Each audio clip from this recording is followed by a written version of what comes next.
Assalamualaikum warahmatullahi wabarakatuh. Saya Nurul Najihah binti Khairul Fauzi, nombor matrik C22A0701.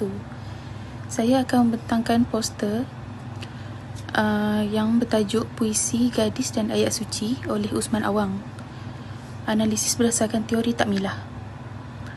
Di bahagian latar belakang penulis, Usman Awang seorang sastrawan negara yang terkenal dengan karya-karya yang memperjuangkan nilai kemanusiaan, keadilan dan spiritualiti. Usman Awang atau nama sebenarnya Wan Osman Wan Awang merupakan seorang penyair prolifik kelahiran Johor pada tahun 1929 dan merupakan tokoh penting dalam perkembangan sastra Melayu moden.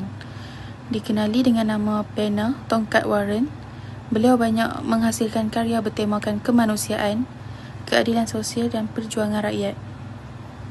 Seterusnya, puisinya sering bersifat reflektif dan penuh dengan semangat kemanusiaan yang tinggi.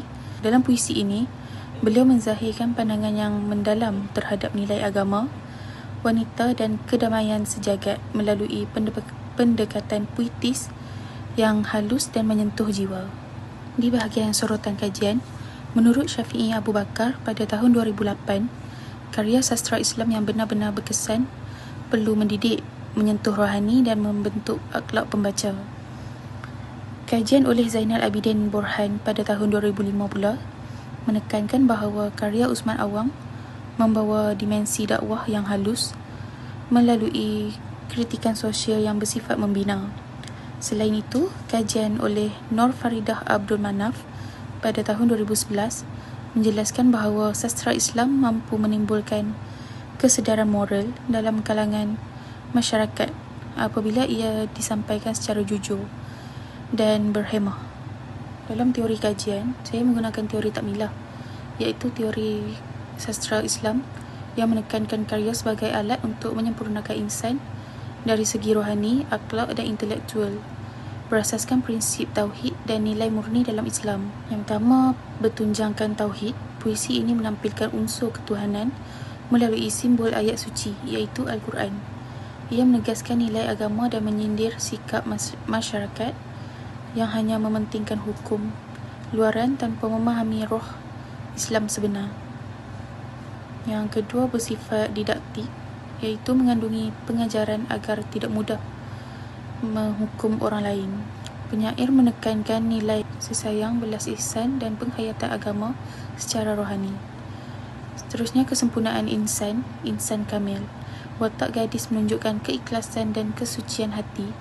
Mesejnya ialah insan yang baik dinilai melalui niat dan penghayatan dalaman, bukan luaran semata-mata. Pada bahagian analisis kajian pula, yang pertama bertunjangkan tauhid. Gadis tetangga, simpatiku pada matanya yang buta. Dari sinar hatinya membaca ayat-ayat suci. Rangkap 1, petikan ini menggambarkan seorang gadis buta yang membaca Al-Quran dengan sinar hati, bukan penglihatan mata.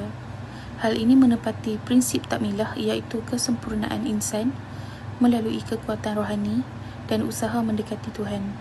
Yang kedua pula bersifat didaktik. Semakin malam lagu Tuhan dari bibir syurga. Gadis buta melanjutkan khatam bulan puasa. Pada rangkap 4, gadis ini digambarkan khusyuk mengaji dan mengkhatamkan Al-Quran sempena bulan Ramadan. Suaranya diumpamakan datang dari bibir syurga, menunjukkan kesucian ibadahnya.